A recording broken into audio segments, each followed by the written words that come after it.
நீ 10 மணிக்கு லோனுக்காரன் வந்துருக்கான். ஒரு 500 இருந்தா கொடு, நாளைக்கு மாத்தி விடுறேன். 500 என்கிட்ட காசு வண்டி ஓட்டினா தாண்டா. யோ மாப்பிள, வண்டி எங்கயா? அந்த கொடுமையை கேக்குற. நேத்து வண்டி இன்ஜின் சீஸ் ஆகி போச்சு. நீ இருந்தா ஒரு 500 மாத்தி விடுவோம்.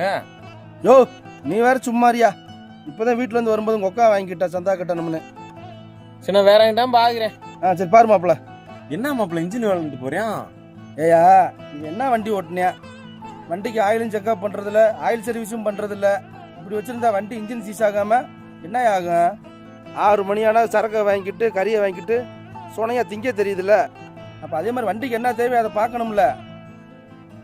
நைட்டெல்லாம் குடிச்சிட்டு உருள வேண்டியது, காலையில் எழுந்திரிச்சு லோனு கட்டணும், சந்தா கட்டணும்னு காசு கேட்டு கடன் கட்டு அலைய வேண்டியது.